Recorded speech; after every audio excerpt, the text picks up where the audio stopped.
Hello and welcome in to the Stars and Bars podcast. This is Evan Ingle, your host. Today is Sunday, May 10th, and we are here to discuss the PGA Championship 2026, which we will get to. I have a very special guest, LCT, if you're here from Reddit. He joined me. We recorded about a little over an hour worth of content for this week's PGA Championship using the limited numbers and DraftKings lineup pricings that's up and available as of this point. I'm sure everything will come out more tomorrow and Tuesday for that. We will get to that. Before we do that, I would ask, if you are watching this and you enjoy this, please like, share, and subscribe on YouTube if you're watching there. And if you're listening on Spotify or Apple, please subscribe. And especially on Spotify, please, it takes you like 3 seconds, leave a 5-star rating on Spotify. That really helps out the algorithm. So thank you to all of those who have done that. Really quickly, I'm going to go over my bets last week, what hit and what didn't, and I'm going to talk about the winners, and then I'll transition it into my portion with LCT. So without further ado, last week I was really big. I talked about Leo's having a big career month-long boost from the Taurus Sun that's happening right now. And it was also a big week for Taurus, Aquarius, Aries, Cancer, Pisces, and especially Gemini placements. I was correct on a few of those, and a couple of the other winners kind of were a little different than what I had. But to go over briefly what we did hit Cantlay top 10 at plus 285. And we also had Tommy Fleetwood at top 10 at plus 220. And we also had Alex Fitzpatrick top 30 at plus 154. And he almost freaking won the whole thing. Almost hit our head-to-head matchup parlay. Everything hit except McIntyre and McNeely. McNeely won by like 4 strokes over Bobby Mack, but everything else hit, and it just was a little bit of a bummer. It was a plus 7,000 parlay, so we were so close. We're gonna get one soon. I just know it. And then on the Myrtle Beach, we were so close. We had Mark Hubbard. I thought he had it. He had all of the career stuff in his chart, and Brandt Snedeker snuck away with it. I'll get to that in a minute, but we did manage to get Eric Cole in the top 10 at plus 410. So that was a pretty good return, as well as top 20, Eric Cole plus 184. And we also had Christian Bezain, who finished the top 20 at plus 184 as well. And then we had Bo Hostler and Mark Hubbard both finishing in the top 30 as well. Bo was plus 150 and Hubbard was plus 215. And we also got our top 40 pick, Laneto Griffin, plus 158. So we did pretty well in the placement market. Obviously didn't have Snedeker, but man, if Hubbard pulled it off, I had him at plus 10,500. So that would have been one of the bigger hits of the year so far, but unfortunately did not work out that way. Thankfully, we did get a big hit on the DP World Tour, which definitely put the week in profit. I'll get to that in a second. But before that, we did get Alejandro Del Rey in the top 10 at plus 455. So that was another nice little return. And then top 20, we had Eddie Pepperell at plus 240. And we also had Shaun Norris at plus 330. All of that hit. And we got the big hit of the week. First round leader, Shaun Norris. Shout out to Shaun Norris. Clutched up. Ended up going 8 under. And the next guy was like 7 under. So he had a solo first round lead plus 7,000. One of the bigger first-round leader hits this year. I think it is the biggest first-round leader hit I've had this calendar year. So that pretty much saved the week and put us in the profit. And then for my top Scottish pick, I had David Law, and he tied with Ramsey, but Law was plus 680. So still a really good return with the tie. So I'll take that every day of the week. And then for the LPGA, we did get the winner, Jeeno Thitkul, at plus 820. So that was a nice little bonus as well. And then on Live, we did not have Lucas Herbert. I'll talk about him in a second, but we did have Dean Burmester in the top 5 at plus 390. We had Jose Luis Ballester finish the top 10 at plus 205. And we had Anthony Kim finish the top 20 at plus 192. So we did get a little something back on that. So overall, we only hit one outright in Jeeno, but we did get the first round leader, which is basically another outright. So they'll definitely won a little bit of units back this week. So that was awesome. And that's all you can ask for when you're betting golf, because golf is impossible. But really quickly, I want to talk about the winners. I don't want to spend too long because I have like an hour, 15 minutes with LCT I'm going to get to in a second. Christopher Reton winning didn't surprise me. I mean, it surprised me in the sense that like I didn't think he actually could win a tournament, but his chart makes a lot of sense. Like I said, I was after Pisces. The moon finished in Pisces today, Sunday, on winning time Sunday. Well, he's a Pisces sun and Jupiter. So there you have it. He's a Cancer moon. Cancer is being lit up career-wise by the Aries Mars right now. And Jupiter's in Cancer. So if you had the Cancer in your chart, that's, it's a good boost for you. His Mercury, Mars, and midheaven are all Aries. And like I said, Aries is in, Mars is in Aries right now. So it's boosting all of his Aries placements. And the moon was in Aquarius for the majority of the weekend. Well, his Venus is Aquarius. So there you have it. I totally overlooked his chart. I didn't even look at his chart. I didn't think I thought his T2 finish last week was a little bit of a fluke, but clearly it was just setting up for a bigger week this week. So bravo to him. And then Brandt Snedeker winning, good for him, but bad for us because we had Mark Hubbard. We had Mark Hubbard and Bo Hostler who finished second and third behind Snedeker. Thought we had it with Hubbard all day until I think it was the par 3 16 or 17 where he 3-putted after hitting the green. And that basically was the tournament. I could not believe it.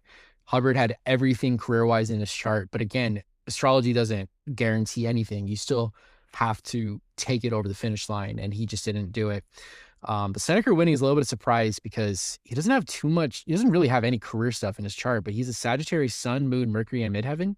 But he's a Pisces rising, and that's where the moon was today, was Pisces. So I have seen rising signs convert to W's when their sign is a moon sign or it's in the sky or whatever.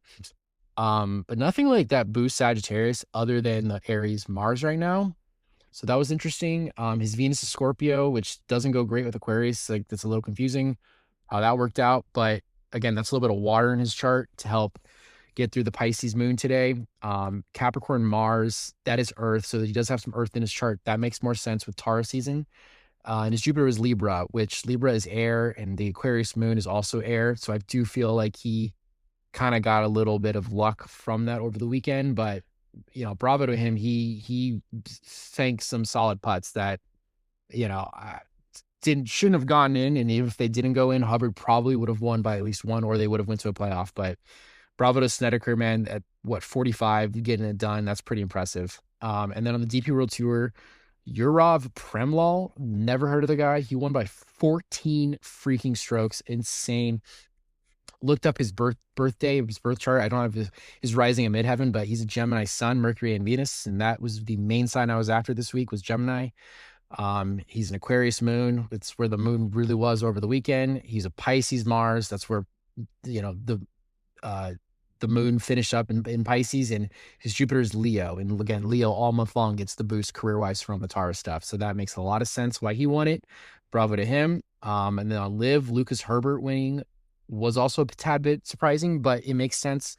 Sagittarius sun, Mercury, and Jupiter. Another Sagittarius guy that won this week. Very interesting.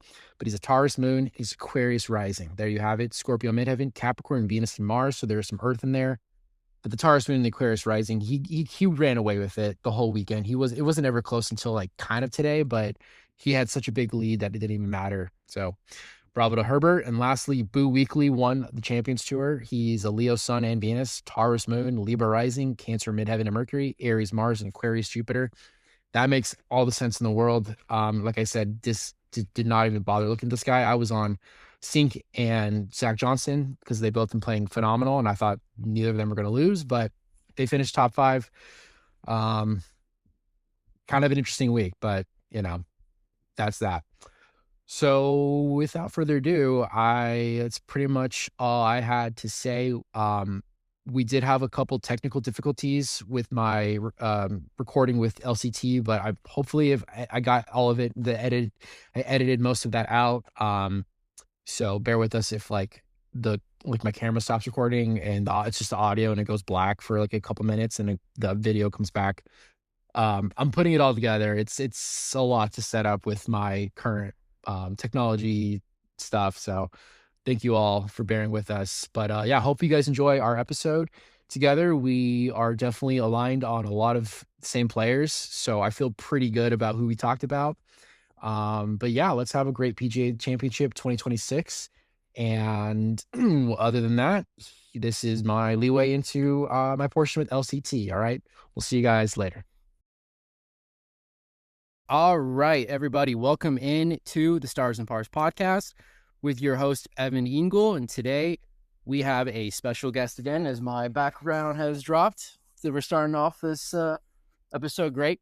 We're here with LCT. If you are here from the Reddit, aka Corey, how's it going, man? Welcome in. Welcome back. That's going great. Thanks for having me on again. Super excited to jump into the second major of the year. Done a ton of research, so I'm pretty excited. Love to hear that, my man. Love to hear that.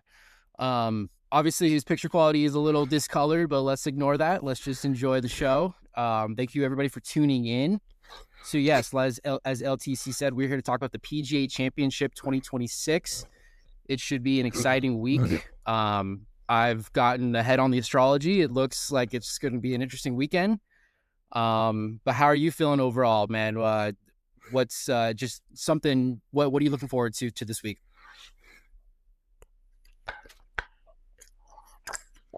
Yeah, I'm looking forward to another Northeastern course. I really love when they go to that region because it doesn't happen super often.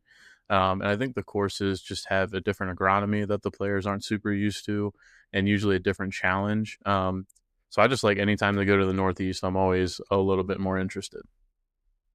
I feel you, my man. I feel you. All right, dude. Well, let's just get right into things. I'm feeling ready to just kind of jump in. So I think this is what we're gonna do.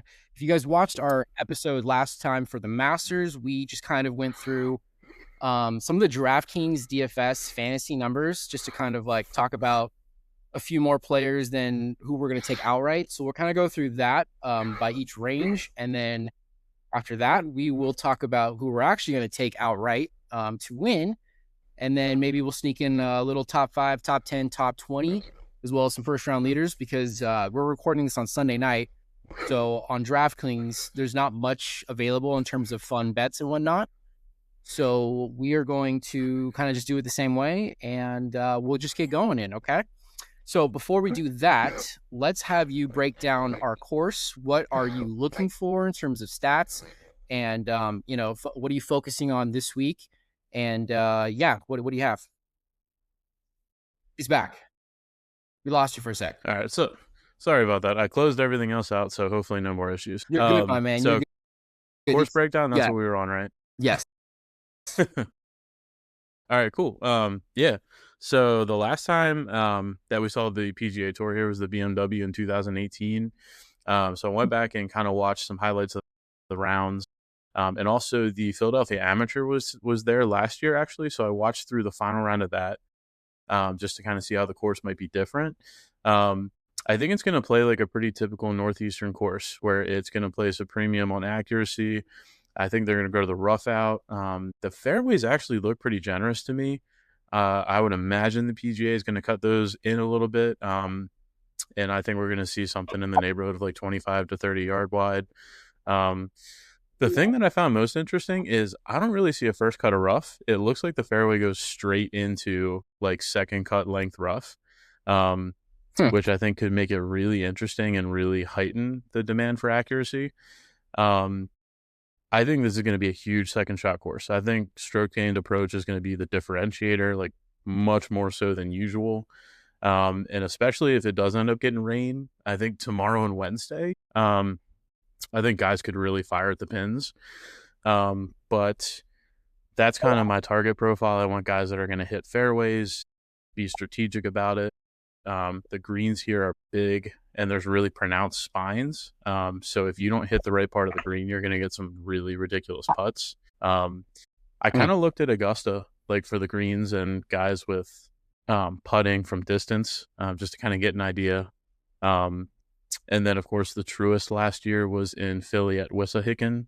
So I looked at putting on that too, because those greens are going to have the bent grass, and they kind of have a lot of the same undulations. They use the same rolling farmland style to kind of map out the course. So I think that's kind of what I used to go off of. So that's what I'm expecting.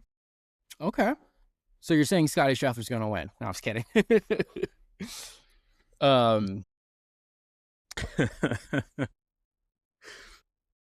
Okay, so that's very interesting. In terms of the astrology outlook for this week, what I'm kind of going after,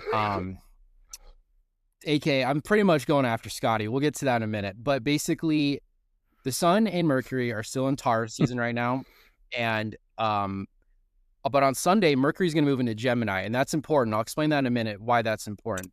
Venus is also still in Gemini right now, and Mars is in Aries, and Jupiter is still in Cancer. Now, what does this mean to everybody that doesn't know astrology?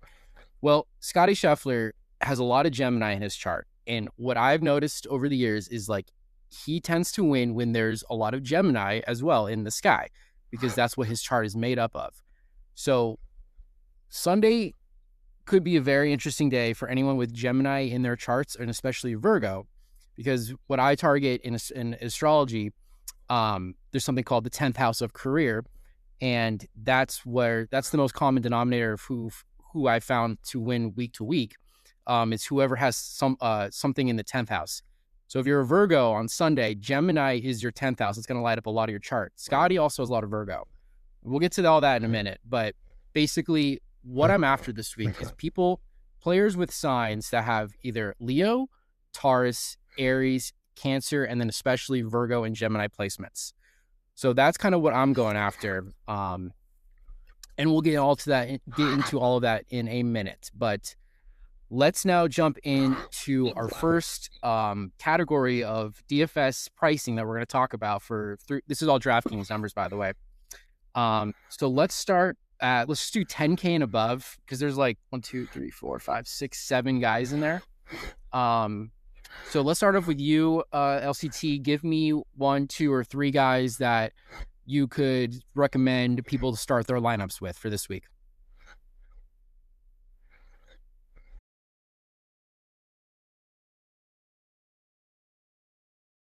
Yeah, so I mean, I think this is a really good course fit for Scotty. So I have no problem with anyone wanting to play him. I'm not super interested in him, especially for the price, just because he doesn't quite seem like himself. And even though he's playing well and his like stats all look pretty good. Oh no. We lost him. Temporarily, hopefully. He's back. All right. What's the last thing you heard talking about Scotty? Yeah, just keep going. So Rory, I was on him. I don't know that he's a great course fit, especially if he brings his wedge game from this week. I think he's going to be in trouble if he can't hit a wedge, because if he tries to overpower this course, he's going to see a lot of like 100, 125-yard shots. So he the way he played this week pretty much pushed me off of him. Bryson, I'm not remotely interested in. Approach is going to be really important this week, and I do not like his wedges really at all. He seems to really be frustrated with them lately. Like he'll hit a shot from 125 and he'll just look frustrated with the kind of spin that he's seeing. Oh no. Sorry guys, we're having some internet issues right now. He's back.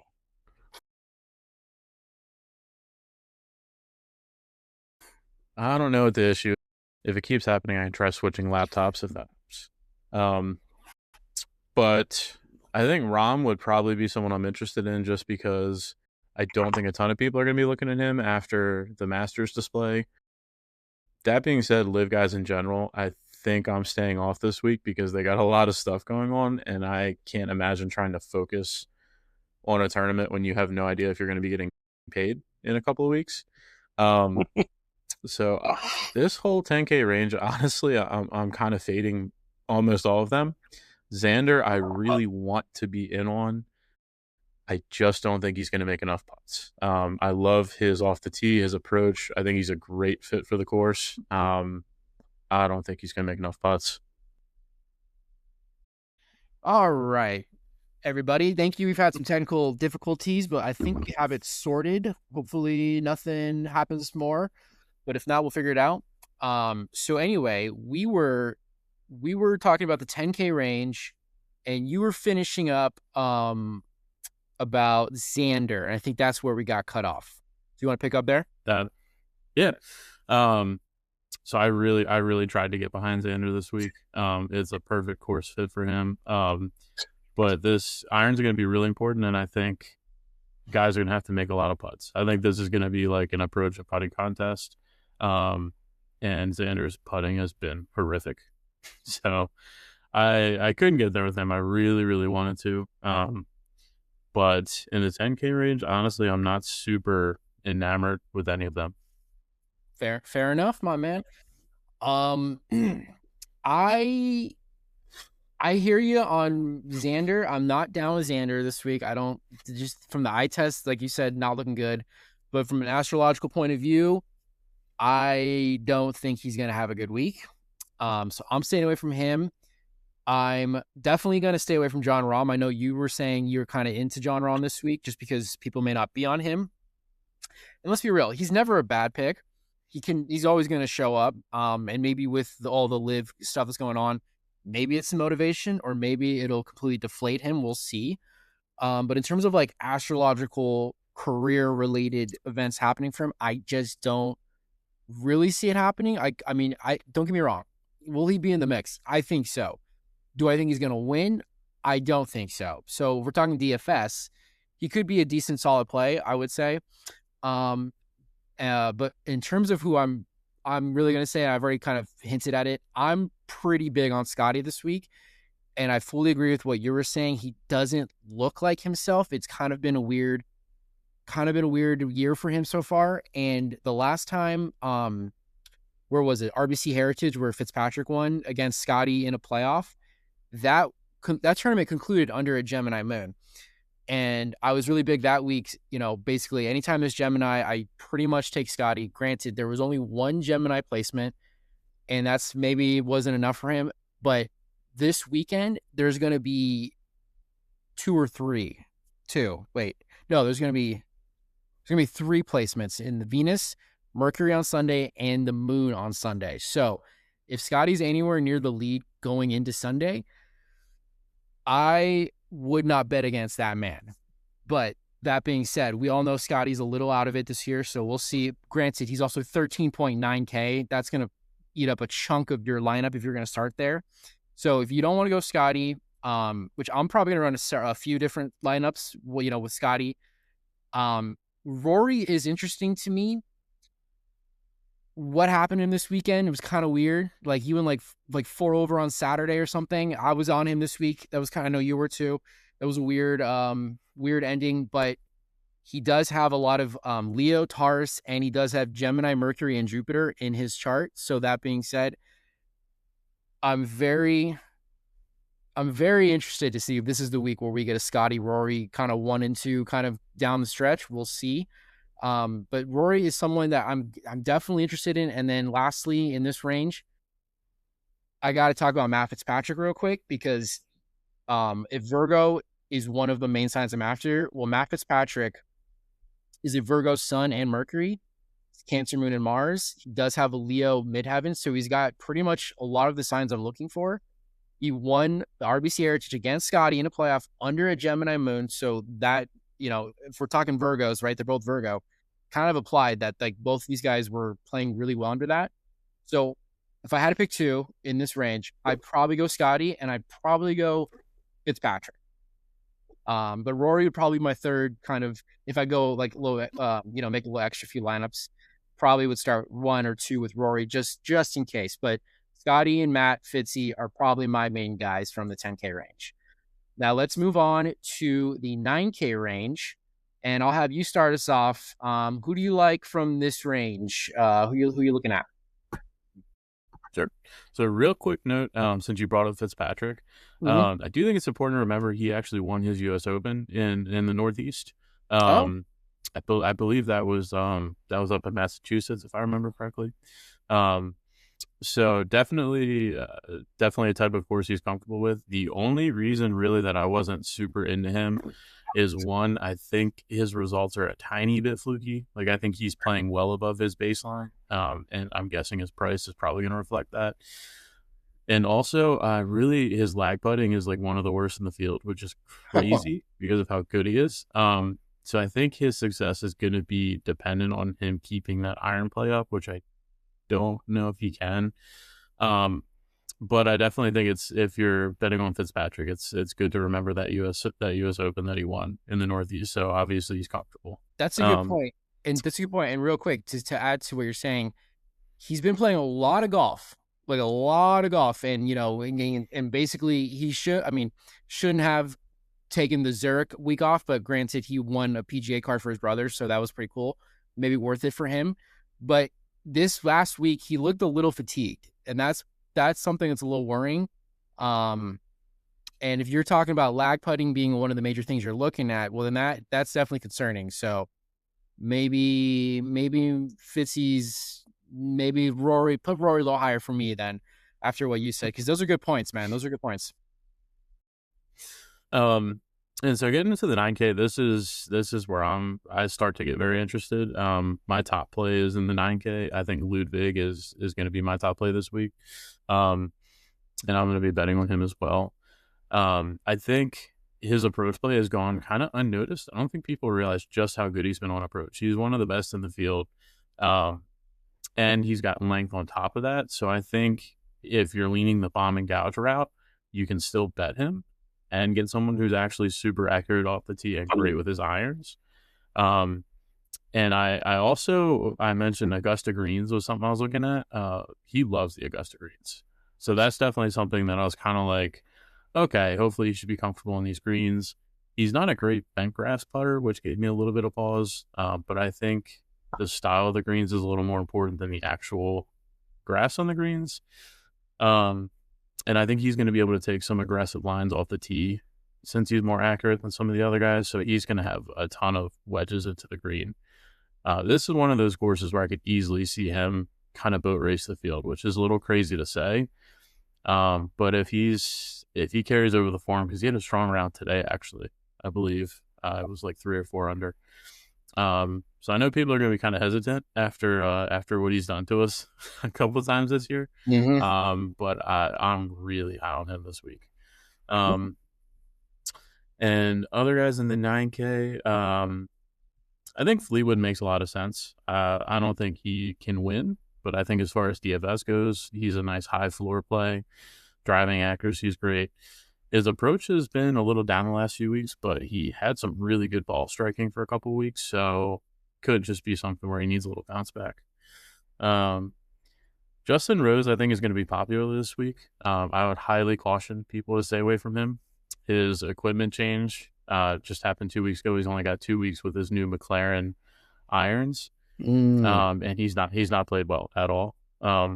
So the last time he made an equipment change, he also played pretty terribly for a while. So his course history is going to be good. People are going to point to the 2018 and the 2011 events where he showed up pretty well here. I'm not even remotely interested in him. In fact, I'm going to be looking to bet against him in matchups.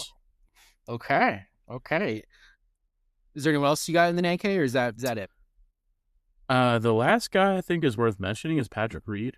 I know he's not really in that live conversation anymore, so I don't think he's worried about anything that's going on. In fact, he's probably kind of laughing to himself that he got out ahead of this. Yeah. But if the course does end up playing tougher and it's a little more of a grind than I'm expecting, he's super live at a place like this where short game is going to be really important. And he had some really good approach play going into the Masters. I know he kind of middled out there, but I can't ignore what he was doing before that. So I think he's one that's kind of interesting and maybe falling a little off people's radars. Okay. Well, that's all some good stuff. Little sad you're not on Justin Rose, but that is really good reason.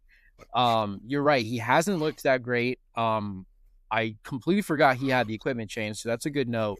I wrote him down, but I wasn't like hell-bent on it either. He does have a Gemini Venus. He does have a Leo Sun and Midheaven.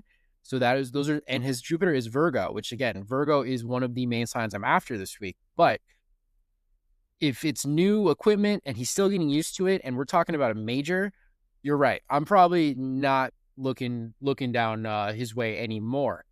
But who I am looking at, I do want to mention Ludwig real quick.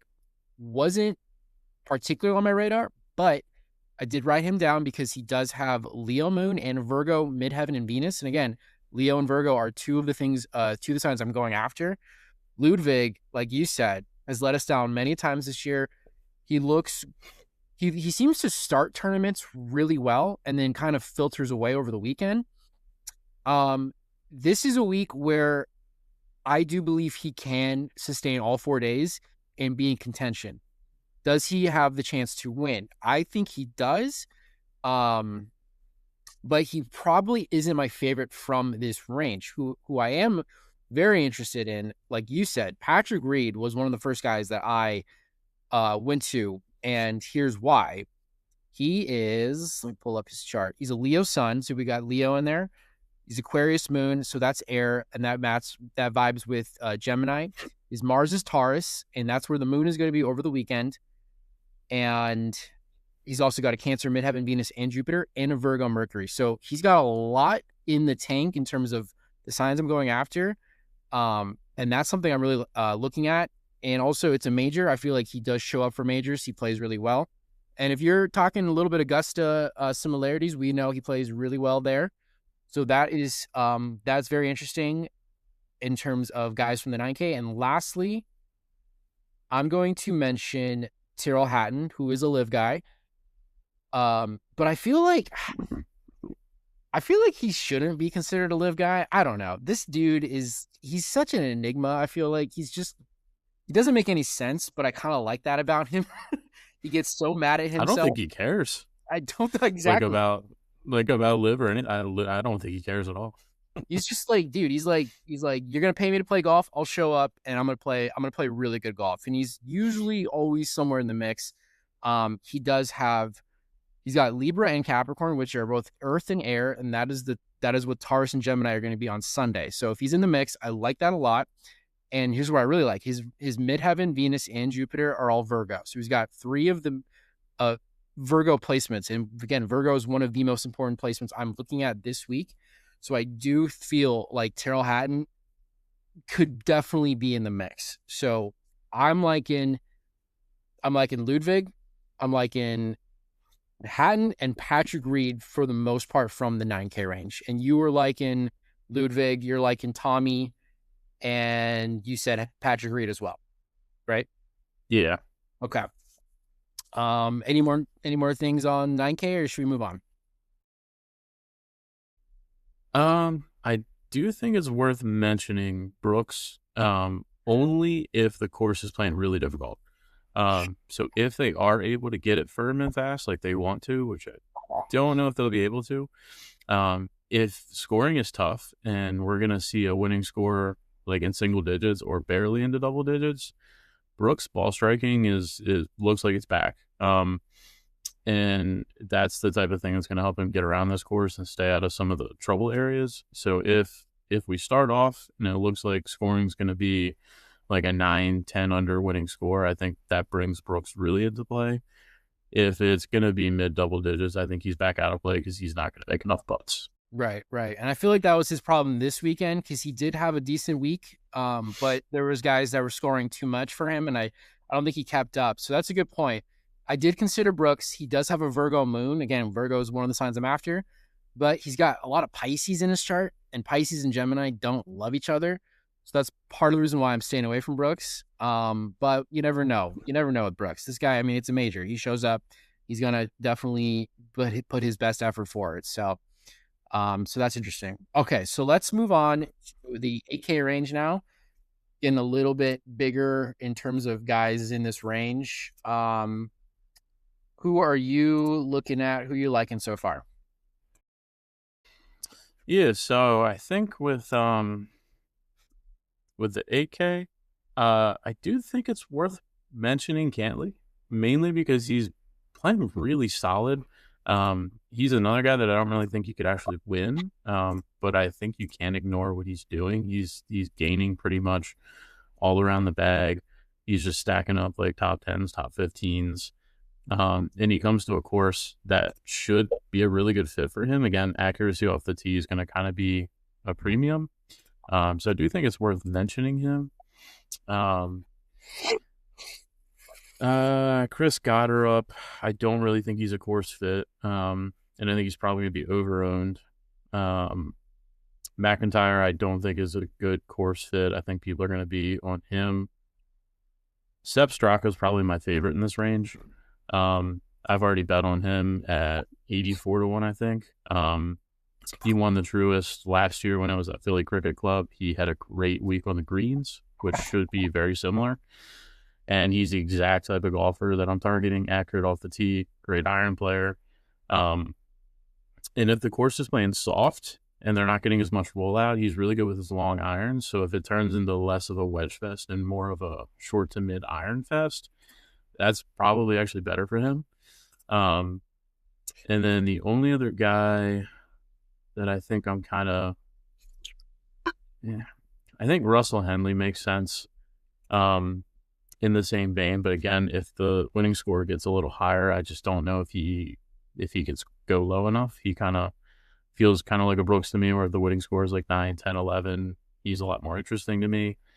And then as a bit of a contrarian play, I think Sam Burns might make a lot of sense here too. Okay. He's just kind of one of those where he could get really hot with a putter, and he doesn't even need to hit good drives or good iron shots. If he can just get on the green and he starts dropping 20, 25 footers. I don't think a lot of people are going to be on him because he's burned a lot of people. And I think he's going to be off the radar. So I think he's probably a good contrarian look. Okay.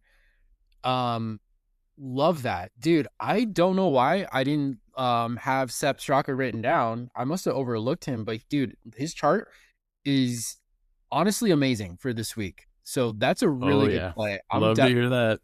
I'm gonna jump on this. Like I said, I'm after like Taurus, Leo, Virgo, and Aries. Dude, listen to this. He's a Taurus sun in midheaven. He's a Virgo moon, Leo rising in Mars, Aries, Mercury, and Venus, and a Libra Jupiter. There's not one bad placement in his chart for this week, which now makes me push him all the way, literally up to like the top 5 picks I probably have this week. So good what call. Could go wrong? I don't know why I didn't like see him for some reason on my I must have just been distracted. But dude, Sepp Straka has a perfect chart, and like you said, you think he's a really good course fit. Yeah, no, I think he's perfect for this, and the fact that he won on a course in the same region is like a huge bonus for me. It's just he's had a couple of 4th round meltdowns lately, so it's for him it's just putting 4 rounds together, which if he's got all the right signs, maybe that's what he's missing to put the whole package together. So I'm here for it. Okay, well, dude, there's a lot of career influence for Sepp Straka this week, so I'm definitely gonna put him on my list for 8K guys. And then to add to what you were saying, Sam Burns was someone I also wrote down, because Sam Burns, he's always in the mix, it feels like, for these big tournaments, at least in the last year, it feels like. So it's kind of like, I'm thinking about the US Open last year, like, and this year, even at the Masters, he was playing pretty well. So Sam Burns is definitely lurking, and he has Leo in his chart. He's got Gemini and he's got Cancer. And again, those are 3 of the 6 signs I'm after.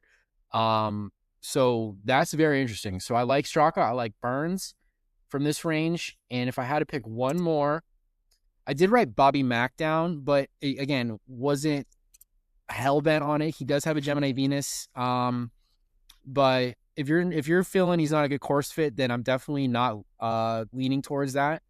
I will say,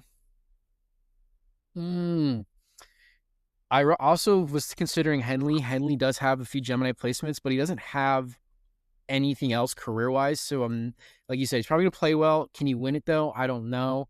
Can he get top 5? I also don't know. And that's kind of important for DFS, right? I will say Jordan Spieth is probably my 3rd pick from the 8K range, Jordan and Sam Burns actually have very similar birth charts.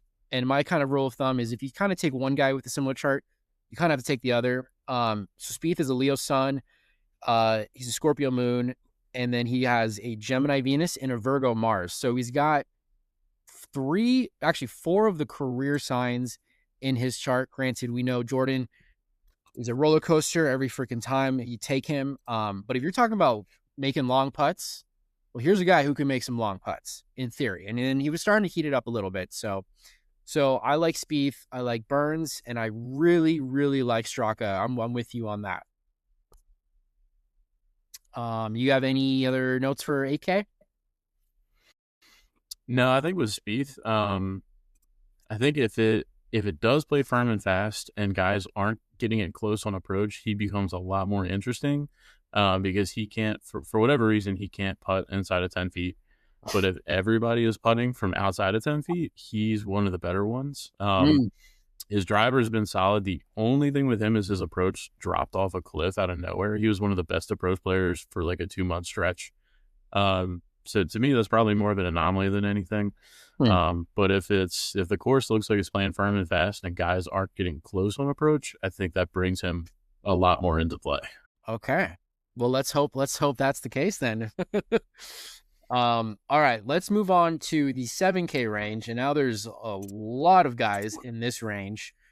Who are you looking out for in this range?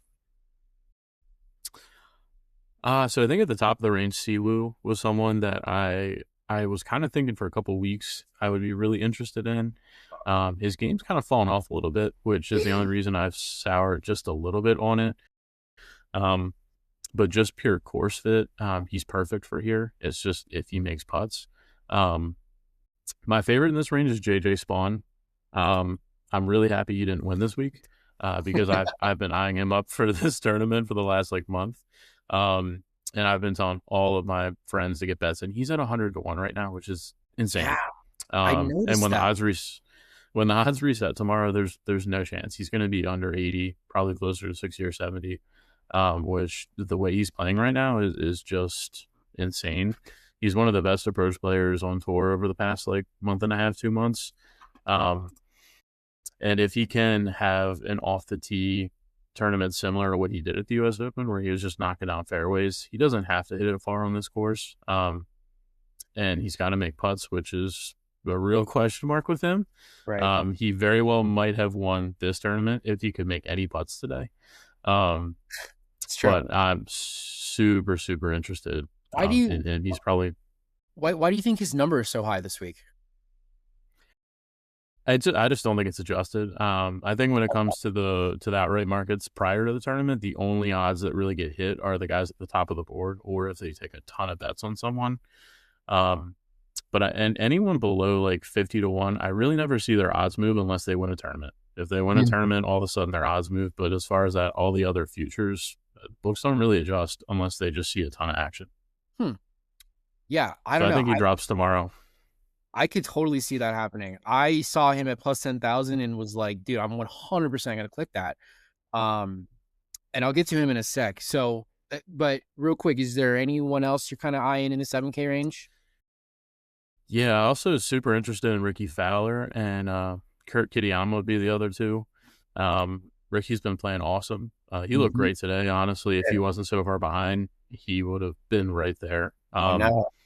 And the fact that he was just knocking down fairways today is exactly what I'm looking for next week. His approach has been dialed, and his putters kind of come out of nowhere and started heating up. So just form-wise, super interested in him. I think he's probably going to be popular, though, so for DFS, he's maybe not the best look.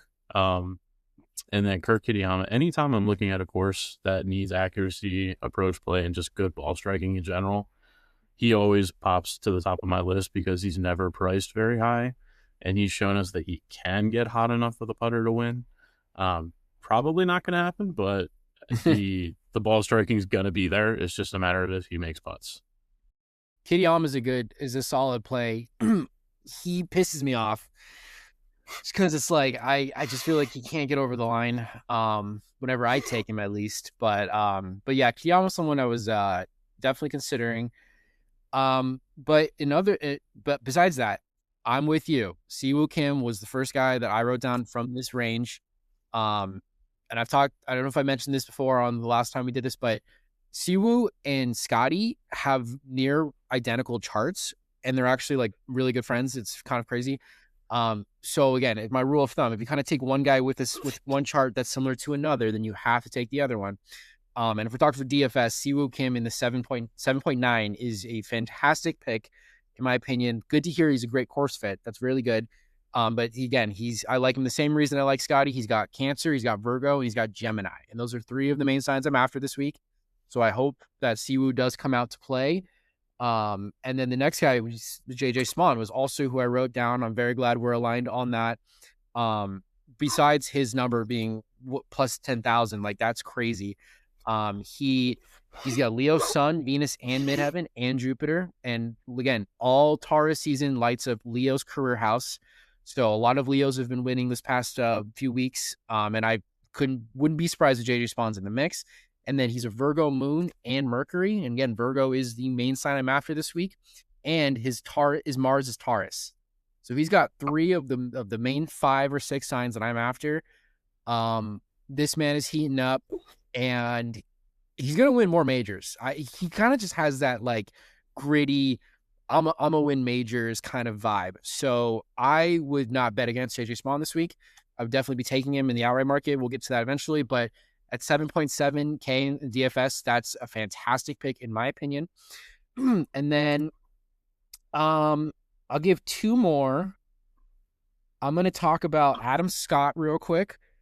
I know he's kind of, it's always a hit or miss with this guy, and he's in that conversation of he's getting older. Does he have one more in him? Honestly, I kind of feel like he does. And not that I'm a huge Adam Scott fan, or I never really bet on him, but looking at his chart this week, Cancer, Sun, Mercury, Virgo, Moon, and Jupiter. Again, Virgo's a big one. Leo, Midheaven, and he's got a Gemini, Venus, and a Libra, Mars. So really good stuff in his chart. I feel like if he does win, like if he's going to win one, it's going to be a big tournament. And this is a big tournament. This is one of the majors. Once I finish, I want to hear what you think about his course fit. But I just think in terms of, I don't know, we just saw Brant Snedeker freaking pull off a W today. And so the point is like these old, and Justin Rose has been playing well, like these older guys, right? They can get the job done. They can't. It's going to be a little harder. Gary Woodland. There's another one. Exactly. Maybe this is the year of the comebacks for the older guys, and so maybe Adam Scott will keep that trend rolling. But how do you think Scott's game could play on this course? So the good news is he gained strokes putting for the first time in 2 months in this tournament. We love that. That's my only concern with him. His ball striking is always great. His iron play is always going to be borderline top of the field. But for whatever reason, the dude just can't putt. Like he's one of my guys. I have a list of guys that I like almost never bet because I know that they're not going to putt. And he's one of those. And for those type of guys, you want the course to be as hard as possible. Like you want a single digit winning score because then that means nobody's really making putts. So I think he's similar to Brooks for me. Kind of like the team no putt mentality where they're just great ball strikers and you're just hoping that nobody hits double digits. So, I think the ball striking is going to be there, which is great for this course. He can get a little loose with the driver, and I think he can get away with it. It's just putting. Is he going to make putts? That's a good point. It is always interesting with his broomstick. So, okay, good to know. And then lastly, I'm going to mention one more guy, 7.2K. Harris English is somebody I wrote down. When the Open happened last year, he finished T2 or T3 behind Scotty, and I remember that weekend was a Taurus moon to a Gemini moon finish. So it's a very similar transit we're going through. So obviously Scotty won that one, but Harris has a ton of Leo in his chart. And again, that's all month long is the main sign I'm really after. His Jupiter is Gemini. And so there's a little bit of career luck in there. Can he win it? I highly doubt it. Can he pull off a top 10? 100%. He 100% could. So we'll see how that goes. But that's my last guy in the 7.7K range. Do you have any other thoughts? Yeah, I like him for a top finish. He was a top 12 at Philly Cricket Club last year. He do so good in majors. Anytime the winning score is mid teens to low, single digits, he kind of just hangs around. Don't think he's capable of winning it in this type of field. But he's kind of, I feel like he's kind of just going to hang around that top 15, top 20. And you're just, every time they show the leaderboard, he's going to be just sitting there at the bottom, like a couple strokes off. For sure. For sure. Okay. Let's move on to the 6K range, and then we'll get through the 5K range if there's anybody in there. But let's talk about the 6K real quick. Who do you like from this range?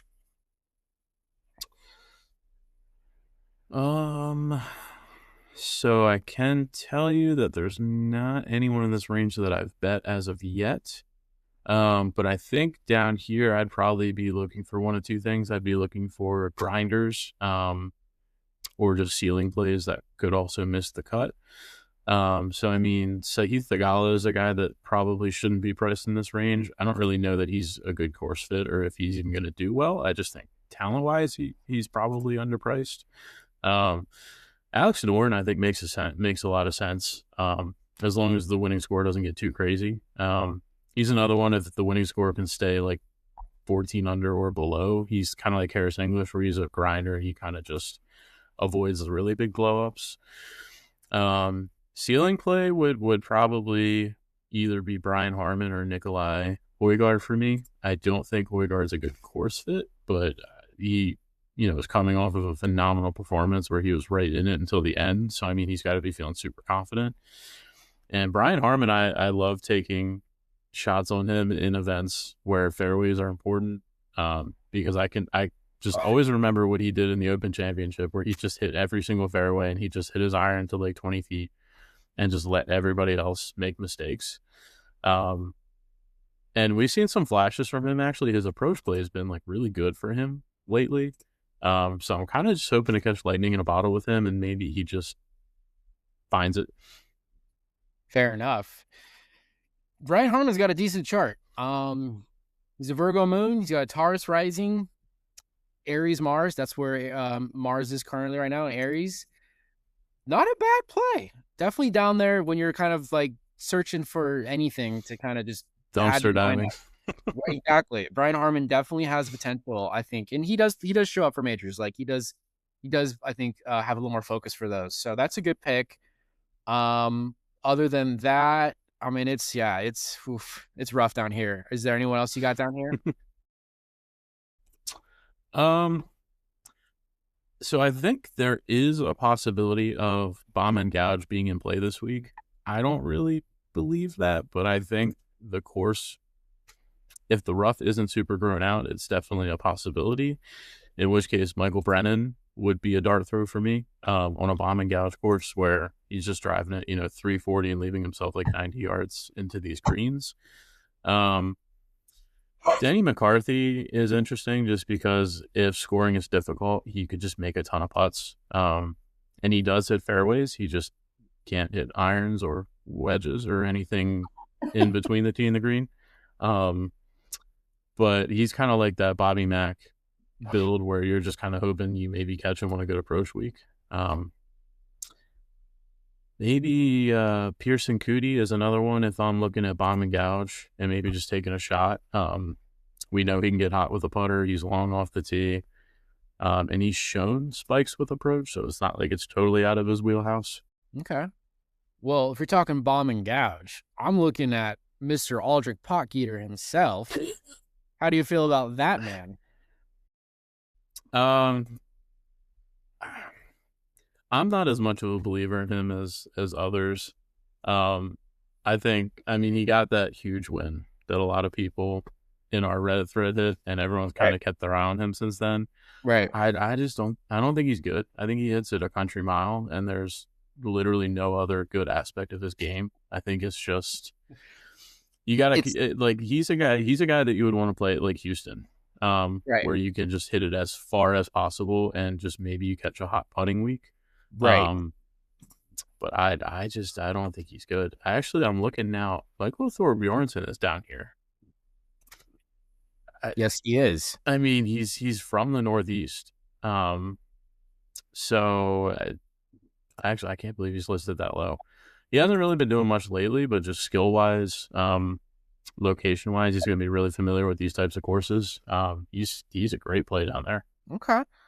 Well, I'm glad you said that because Michael Thorbjornsen is somebody that I have from this range. And you're right. He's 6K flat. Damn, that is crazy. That's disrespectful. Yeah, it's kind of nuts. But I mean, dude, he's got a Virgo sun, moon, and midheaven, and he's got a Leo Venus, and his Jupiter is Cancer. So those are 3 of the 4 signs I'm after. A lot of Virgo in that chart, especially. That's what I do like. And he's got a little bit of air in there to go with the Gemini moon on Sunday. That's interesting. Okay, I like Michael Thorbjornsen. And I brought up Pot Geeter because he is somebody I wrote down, and he's somebody I wrote down before I even got to this range. Now, I know he is a hit or a miss, and I know he's got a lot of flaws in his game. And you're right. If he's going to win, like he did win in Detroit, he had a great he was pretty good with the putter that week. I think that's the difference when he has potential to win or he's in contention. But when it comes to astrology, well, I'm after Virgo, right? Well, he is a Virgo sun, moon, Mercury, midheaven, Mars, and Jupiter. That's 1, 2, 3, 4, 5, 6 placements of Virgo. Virgo, again, is one of the main signs I'm after this week. His Venus is Leo. That's another sign I'm going after is Leo. And he's a Sagittarius rising, which is fine pretty much for everything this week. I am going to go on a limb and say I think Pot Eater will make the cut. And I wouldn't be surprised if he gets to the top 40, top 30. And for DFS, this low, this far down below, that's all you're asking for. I'm willing to take the risk on Pot Daddy this week. But we'll see. We'll see how it goes. And then in terms of who else I might like we talked about, Brian Harman is a very interesting pick. And I think it's pretty solid for 6.8K in that range. Real quick, I'll mention Taylor Pendrith is somebody who has some potential astrological career influence this week. I'm trying to find his charts. Here it is. Gemini Sun, Taurus Rising and Mercury, Leo Midheaven, Mars and Jupiter, Cancer Venus. So that's 4 of the 6 signs I'm after. You never know with Pen Daddy. I don't know why I'm calling everybody Pen Daddy and Pot Daddy, but that's just what I'm going with right now. So interestingly enough on Pendrith real quick. Yeah. So his biggest thing is he hits at a country mile, which everybody just kind of assumes is good for long courses, but he's actually a lot better on short courses, which is interesting this week. I hadn't thought of him. But this course on paper, it looks kind of long. I don't think it's going to play that way. So that might actually be an angle in for him is I think this course might actually suit him a bit better than people would think. Okay. That's good to know. Okay, wait, sorry. I got 3 more quick mentions and then we can move on. Partly because he's been playing well the whole year and also part because he does have a good chart. Ryo Hisatsune is somebody I was interested in this week. Does have a Virgo Sun, Midheaven, and Mars, Libra Moon and Mercury, and then Leo Jupiter. So he's got a few of the signs I'm after, but I'm not putting too much weight into that. I feel like he plays better at, non-major tournaments, like just kind of week to week. And he's kind of slowed down since his hot start. So that's just something I wanted to mention. And then Alex Smalley was another guy I wrote down in this range. He does have a Virgo Venus, a Leo Mars, and he's got a lot of Libra and Aquarius, but I don't know. I'm out on Smalley. Forget that. Who I will talk about though, real quick, at 6K flat down here is JT Poston. Who I think played pretty well at last year's PGA Championship, if I recall. He does have a Gemini Sun and Mercury, Leo Rising and Mars, Taurus Midheaven, and an Aries Venus. So that's a good combination of signs. But again, like you said, we're dumpster diving down here. So, those are just guys that if you go high with Scotty or Rory or somebody and you need somebody down here, I would go with any one of those guys just mentioned. Do you have any more thoughts in the 6K range before we briefly mention the 5K? Last thing is, I'm just looking at the putting numbers here, and David Puig actually putts really good on bent grass, and he's kind of been like decently above average on live, and he's priced down here with some guys that really have not been good. So again, kind of a contrarian play. I don't really think anyone's gonna be looking at him. I think we may have actually gone down this hole the last time, and it worked out very badly. I can't remember if it was Puig or if it was Yeah, another Spaniard that we were yeah, I looking at forget. that really was just like horrible. But I Puig, mean, is it Puig or is it Pooge? I feel like they say I have no Pooge idea. on the live broadcast, but I don't really know. Puig is like, that makes total sense too, but he does have some Virgo placements in his chart. But I didn't love the rest of his chart, so I didn't write him down. But that would be interesting if he does pop off. No, he was not the guy that got us at the Masters. I don't remember who it was. Was I it? thought it was a Spaniard. Oh, it was Carlos Ortiz. That's who it was. All right, so it Mexican. wasn't Yeah, Puig or yeah, Puig. you're So right. it's cool. We can play him. All right. All right. So let's just finish up real quick in the 5K range. It's pretty much all the PGA guys with some other bums. But is there anybody here that caught your eye? Actually, a couple. I mean, the most notable would be Alex Fitzpatrick, which I'm guessing is going to be a really high-owned guy, especially for the Scotty lineups. But I mean, his approach play has been ridiculous. It's really just his short game that's let him down, which hasn't always been a strength of his, but it's usually not that bad. So for the price, I think he'll probably be pretty popular though. Okay. Harry Hall would be kind of interesting to me, Yes. because of the putter. And especially he kind of seemed like he had a little fire in him this week in the Truist. So I think he's one that might kind of just come out of nowhere. Yeah. Especially if it's a putting contest, he's super live. And two other guys, Nick Taylor is someone I'm looking at for the approach. Yep. And I think his betting number is like crazy. Mhm. And Matthew McCarty, for the same reason I'm looking at him for the putter.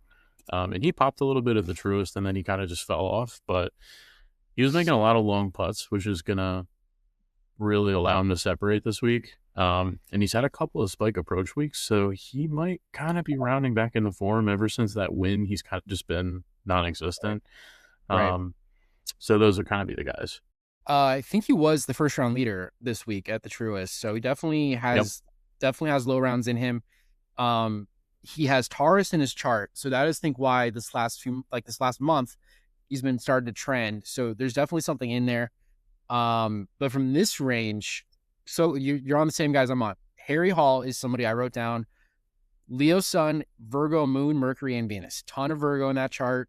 Mars Libra. He's playing great. Again, another guy I think could play well in this range. He could. I don't know why he's in the 6K range. He should be up there a little higher, in my opinion. And then Nick Taylor was the other guy I wrote down. Very glad you said him as well. Aries, Sun, Mercury, Midheaven, Taurus, Moon, and Jupiter. Gemini, Venus, Cancer rising has 4 of the 6 signs I'm after. And again, this is a guy, if he's in contention, they go to the playoff, you don't want to bet against him. I feel like he should be in the mix this week. So he's like plus 21,000 last time I checked. It's pretty crazy.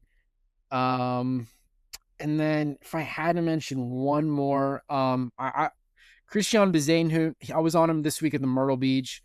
I think he finished 4 back. It was pretty good.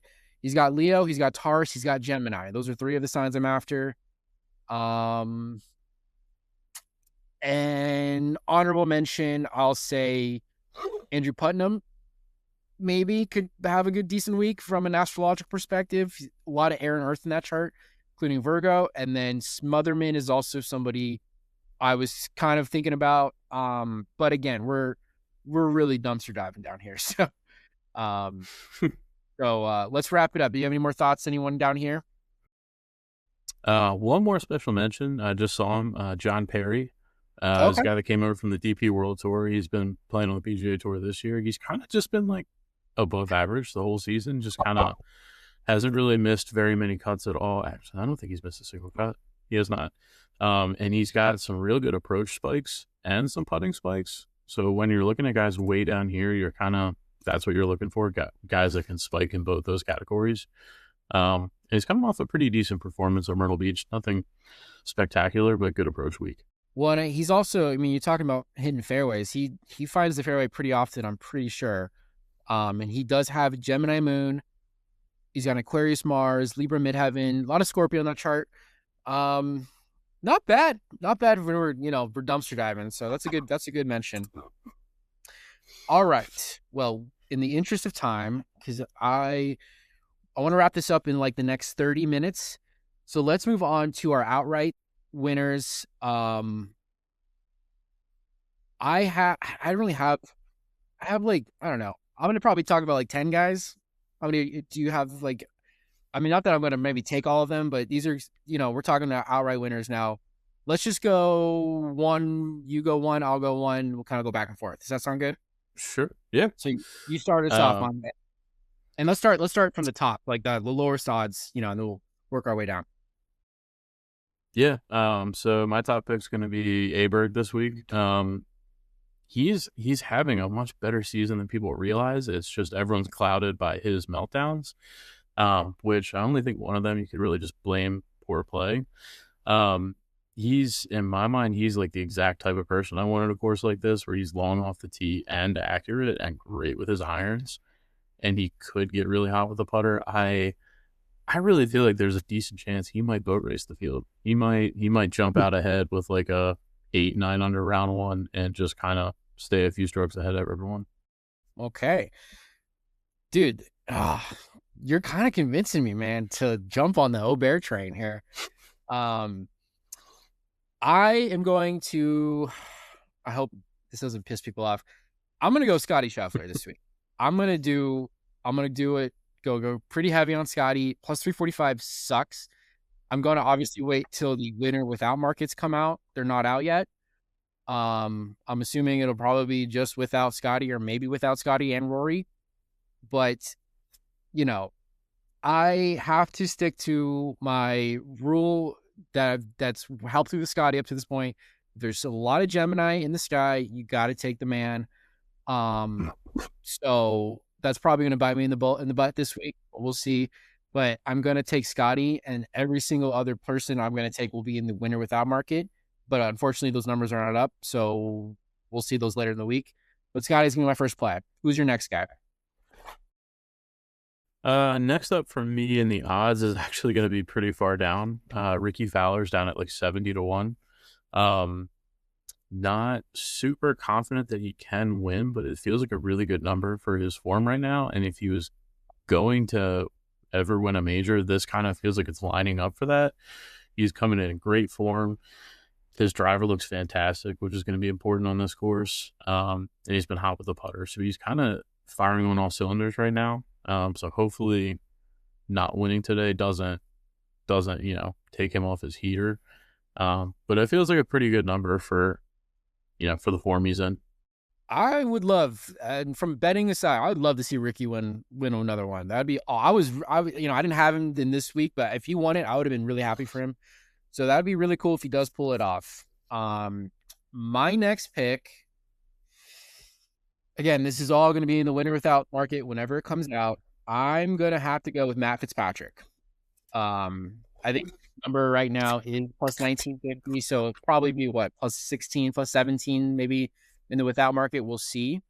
But like I said, he's got the Virgo Sun and Mercury, Cancer Moon and Mars, Leo Midheaven, Libra Venus. He's got a lot of career influence this week. And the last time, him and Scotty dueled 3 weeks ago or a month ago in the RBC Heritage, they both were in the playoff. So I kind of have to keep the ball rolling. Yes, he's played a lot of golf. Yes, he's probably fatigued. But I feel like having a bad week this week might be a good thing going into next week. We'll see. But I have to mention Matt Fitzpatrick. Who's your next guy? You might be talking me into him. I might look to try to grab a live number on him because he's definitely interesting. Really, the only thing keeping me away is just the betting number. Yeah. He's playing such golf all year.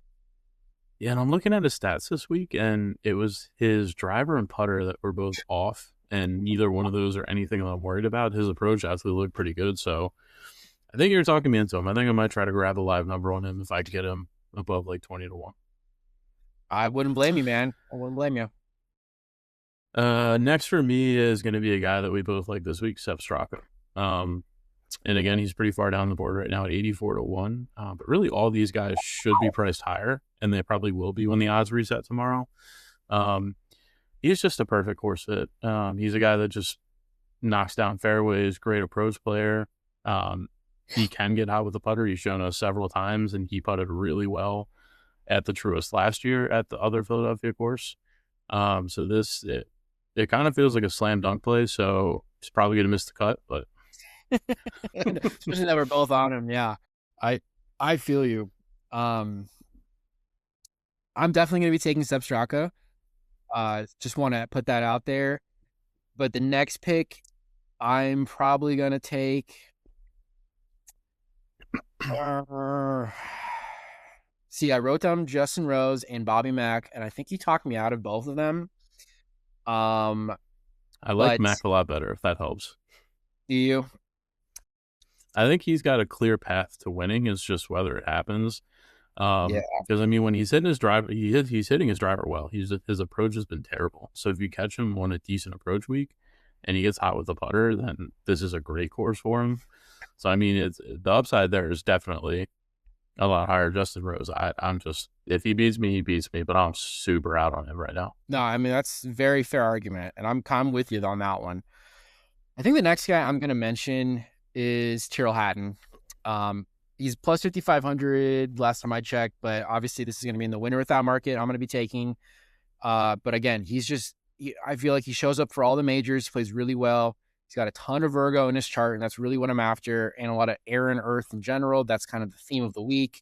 So I have to mention Tyrrell Hatton at plus 500. But again, it's going to be in the winner without market whenever that comes out. Next for me is Kurt Kitayama, which we already talked about. He's down at 100-1 right now, which is, if you're taking a dart throw for a guy that's going to have great ball striking, it's just, is he going to make any putts? Right.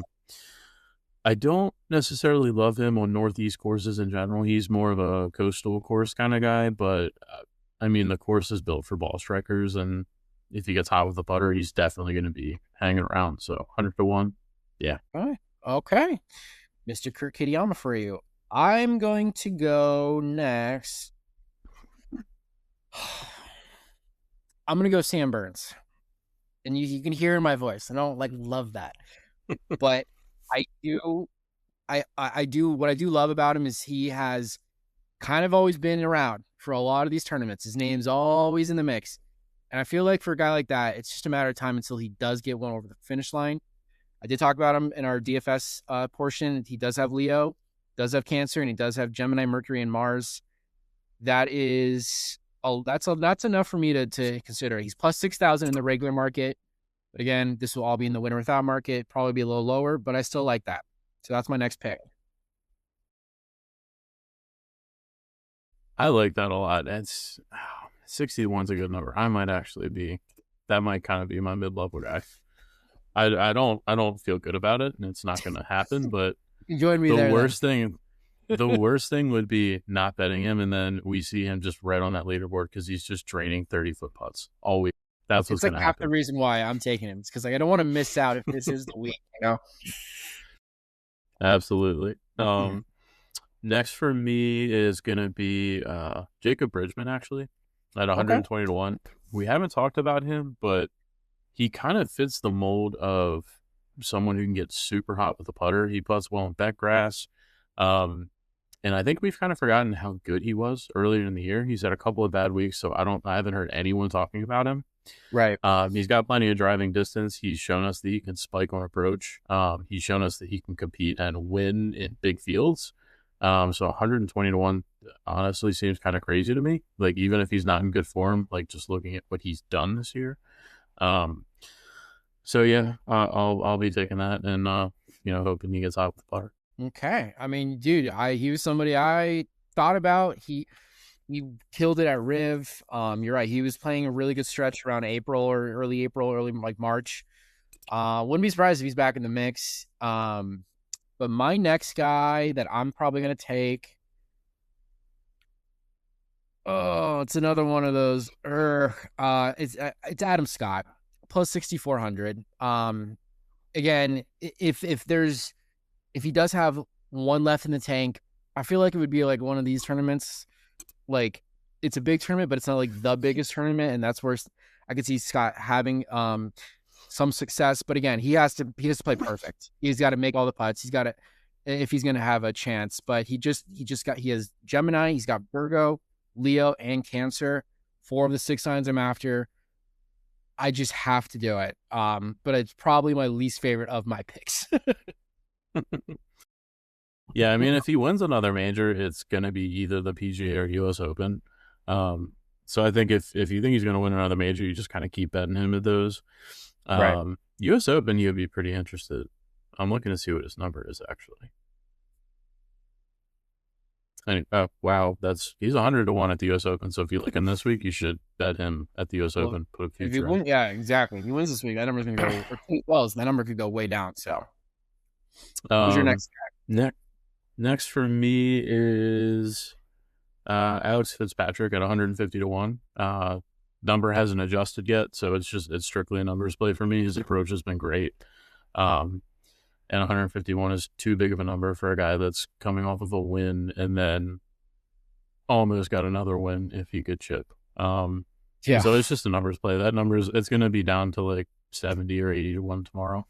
Yeah, no, that's a good pick. He's playing well. I, for a second, thought he could have had a chance this weekend, but he's catching while he's on this hot streak because you never know what's going to run out.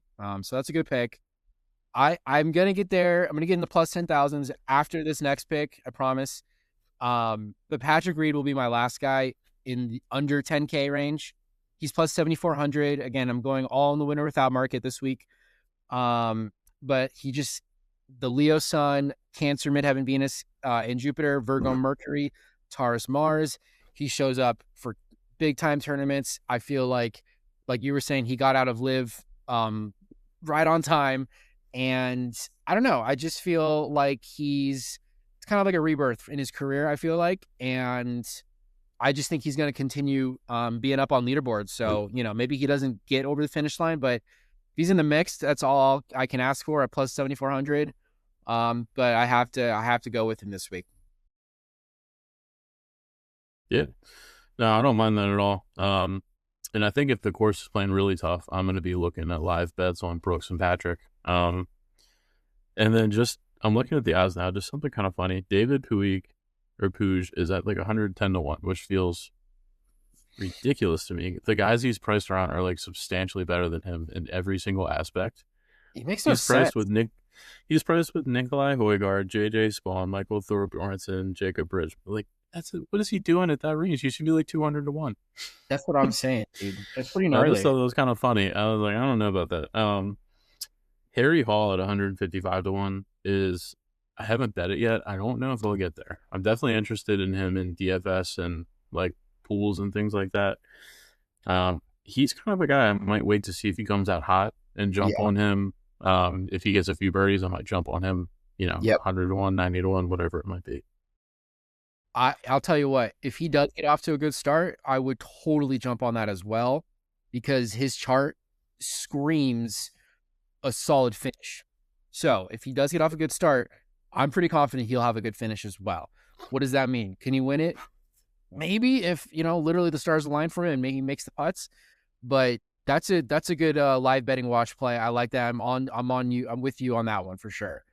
You could probably get a really good top English number on him, like in the teens. Oh, that's a good point. And yeah, none of those have come out yet, but keep an eye out for that this week, you guys, because I definitely like top English or top UK or whatever they come out with. My next guy, and this is now we're in like kind of long shots. It's JJ Spawn plus 10,000. We talked about him already. We both like him a lot. He's got a lot of Leo in his chart. He's got Virgo in his chart, and he's got Taurus in his chart. It's kind of the theme of the week for me. We know this man can win a major. He's done it before.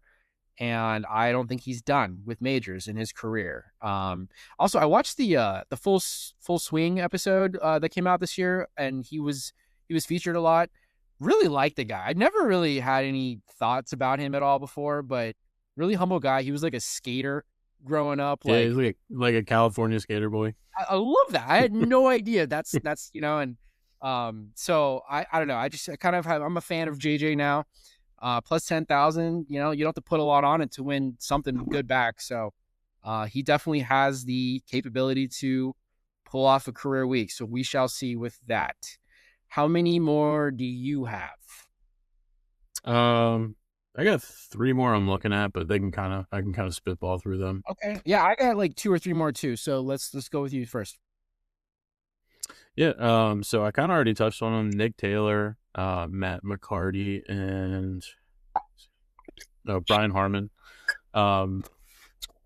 Nick Taylor is just iron and putter. Approach and putting is kind of just what he does. So you're hoping to just catch him on a decent driving week. And Matt McCarty, I think, has shown some good approach spikes.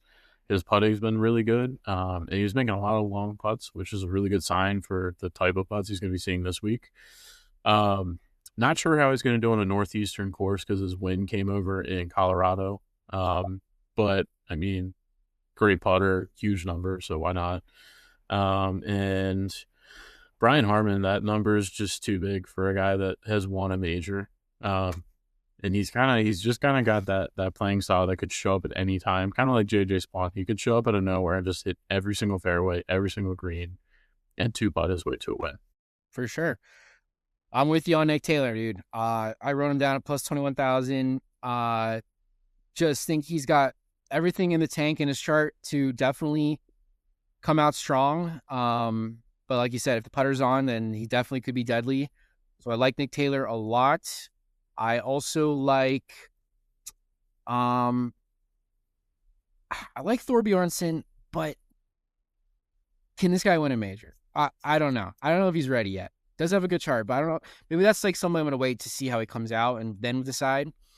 But 2 guys I don't think we've talked about that I am going to mention, Ryan Gerard and Angel Iora. Angel Iora is a DP World Tour player. He's usually the favorite on that tour for every given any which week. Hasn't really broke through yet, but he does have a Gemini Moon, Leo Venus, Sag Rising, Virgo Midheaven. So that's somebody that I might wait to see how he comes out and also consider. I think he's like in the 5 or 6K range if that's something people are considering. So I wanted to mention him before we got out of here. And then Ryan Gerard, he won that Tahoe tournament. Don't remember the name of it. It was like a year or 2 ago. I was on Rico Hoey. I'll never forget it. And it was a Gemini Moon finish. And I had Rico because he had Virgo on his chart. But Gerard ended up winning that tournament. And I looked him up, and he does have Gemini in his chart and Virgo and Leo. So, he's kind of been whatever this year, but you never know. So it's just kind of like, just consider Ryan Gerard, Angel Iora. And lastly, I'm for sure going to take this guy. Those other guys I'm going to kind of wait and see. But we talked about him. Aldrich Pocketer. Plus 40,000. If the week, like the stars align that he can just put it all together, this week would make a lot of sense, astrologically speaking. That being said, his game is all over the place. He is a hit or a miss. He can hit it a mile. But he's got to be, everything has to be working for him to have even a chance. But plus 40,000 is insane. Literally throw like $1 on that and just be, just move on. Don't even think about it. But yeah, that's pretty much it for me. Like I said, I'm really big on Scotty. This is like not my last. This is a true test if the Gemini thing really is true, where there's a lot of Gemini in the sky, and he usually wins under that. We're going to see if that hits this week or not. So for me, it's worth it. I'm going to still take all these other guys in the without market, but to each their own. It should be a very interesting week. Did you have anybody else before we go into placements real quick, or is that it? That's it for me. Okay. Well, let's move on. Let's try to wrap this up in like the next 10, 15-ish minutes. My camera's starting to die, so let's try to get it done even quicker if that's possible. Do you have anybody in the top 5 market this week? No, I don't really play top 5. Usually not top 10 either. Top 20 is usually where I'll start, just unless you can do including ties. If you have a book where you can get ties included, maybe For top sure. 10, but usually I'll start in the 20. I'll fill you. So we'll get. I'm gonna mention 2 things real quick because I have some top 20s, but I'm with you on the top 5. This week kind of sucks. The numbers suck. So what I did is, if we are talking potential Scotty Rory matchup, I'm gonna parlay them together to be in the top 5. That's very, very hard risk. It's only plus 378, but like I feel like, the cream rises to the top in these kind of tournaments, and Scotty and Rory finishing the top 5 is very, very, what's the word? It's a very tight window to happen. Plus 378 is not a great number, but if I had to give a pick out, it would be that. And if I had to pick one guy to finish top 5 at a decent number, I'm going to go Matt Fitzpatrick at plus 340, I thought was a decent number. But top 5 in a major, man, that is so hard to predict. So, and then I'll just mention quick top 10s real quick. I wrote down Adam Scott at plus 415 because if he does have a pop-off week, I feel like the floor would be top 10 if he does pop off. So I kind of like that. And then I gotta mention Siwoo Kim at plus 310 because I like the number and I like his chart, and he feels like kind of like a consistent top 10er guy, So those are my guys. And then give me your top 20 picks. Yeah, so top 20 for me would start with Ludwig. He's near even money, including ties. I don't see a universe where he finishes outside the top 20, even if he has a meltdown. I think he's a fine top 10 bet. I just don't know if it's really worth those odds when you can get him top 20 at pretty much even money. Right. Seb Straka and JJ Spawn are both hanging out right around 2-1, 2.5-1. We talked about those guys. Straka should be right there, even if he has a bad round. Spawn as well. And that would probably be it for me for top 20. Okay. I'm with Straka. I did not have him. I'm adding him in there. Love that. I did write down JJ Spawn, top 20 at plus 240. I think that's solid. And then I don't know if I'm going to take both of these guys or not, one of them, but I do like Harris English at top plus 250 to finish the top 20. And I also like Tyrrell Hatton to finish the top 20 at plus 164. I'd probably go English just because the number's better.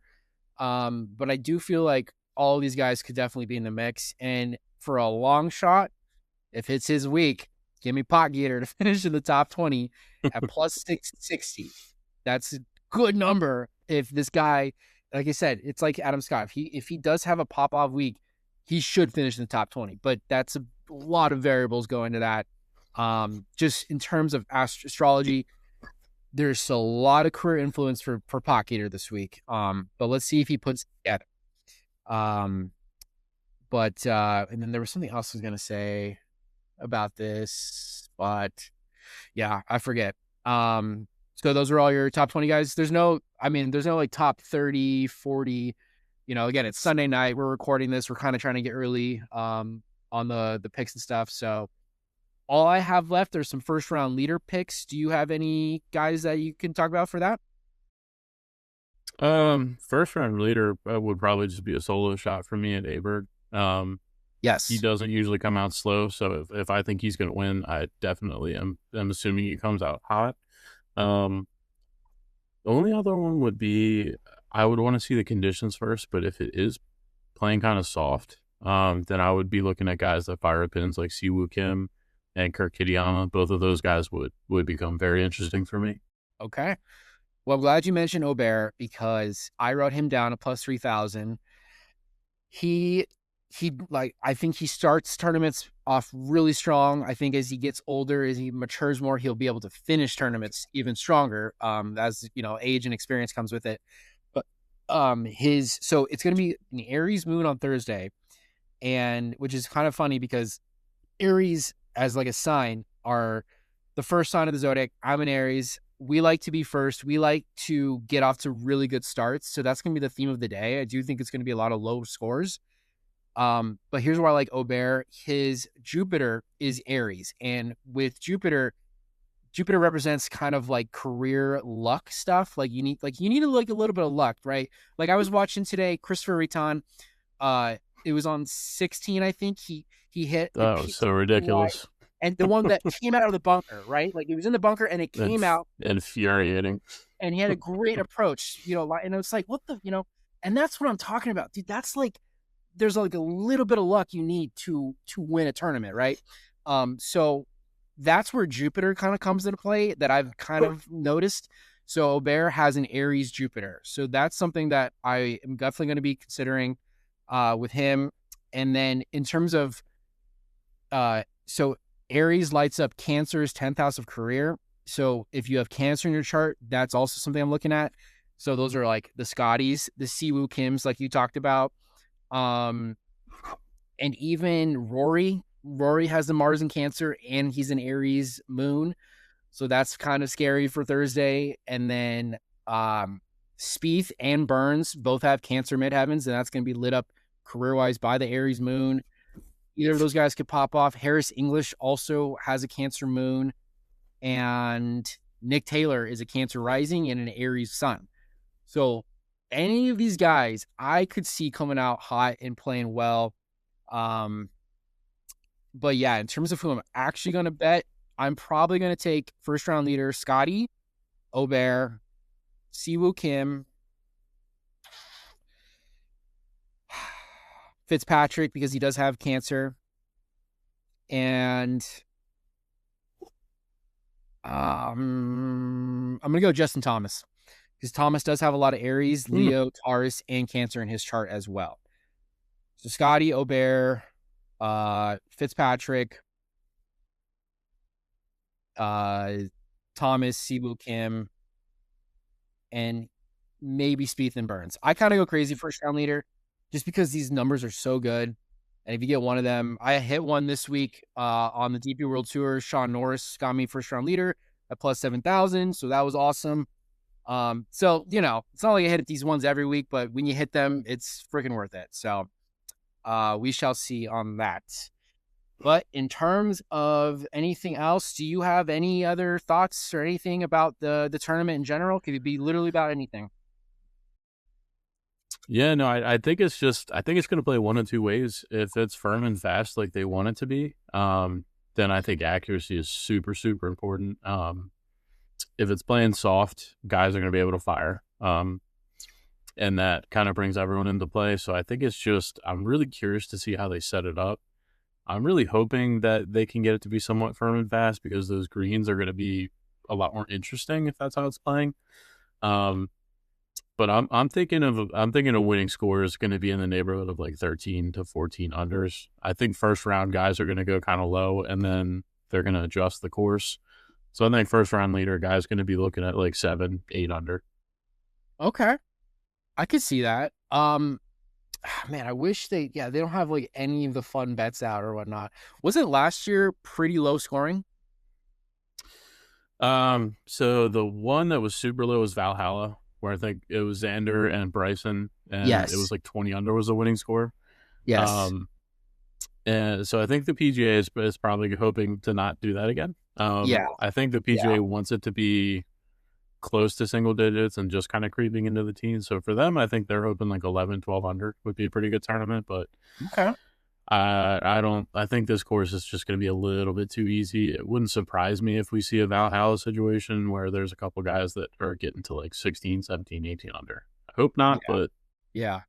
Well, in terms of astrology, I mean, we're in Taurus season, and Taurus is a fixed sign, and that means that like the theme is like you don't give up till it's over, which kind of usually a lot of playoffs happen under these kind of transits. But it will be a Gemini moon on Sunday, so I don't see a playoff happening, but I could see it being very close going into Sunday. And then Scotty Scheffler's going to pull away and win. No, I'm kidding.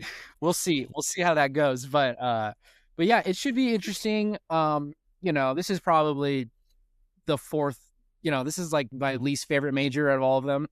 just because I love the U.S. Open. I cannot wait for that one. And then the Open obviously is always fun as well. But yeah, if that's all you got, that's pretty much all I have. Best of luck everybody to this week. Hopefully, we get some collective wins here and there. I will definitely be, if you're here from Reddit, I'll be posting as the numbers come out tomorrow, Tuesday, Wednesday, at the very last moment, if possible. I'll get out some fun bets. So put them on the Reddit and, see if comment if there's anything else that I missed or, because again, it's Sunday. There's a lot of banter we're going to have to hear this week. A lot of press conferences we're going to want to hear, see how they're going to, set up the course and whatnot. But I feel like we got a pretty good head start on that. And and then hopefully we'll get you back for the US Open and the Open, because it's been fun, man. It's been fun recording with you, dude. I really appreciate your insight and your expertise, man. It's been a lot of fun. Yeah, absolutely. Thanks so much for having me on. Definitely down to keep doing this. The Open Championship, that's my favorite event of the year, all sports. So I'll definitely be primed and ready for that. I wake up, I'm East Coast, so I wake up at 2, 3 a.m. when they have tea times. So yeah, that's my favorite event. I'll be ready for that one. Hell yeah, man. Sounds good. Well, we'll be looking forward to that. Other than that, my camera's about to die, so let's wrap it up here. Thanks everybody for tuning in. This is the Stars and Parts podcast with your host, Evan Engel, and my guest, LCT, aka Corey. Thank you all for watching. We will see you guys next time. Take care, everyone. See ya.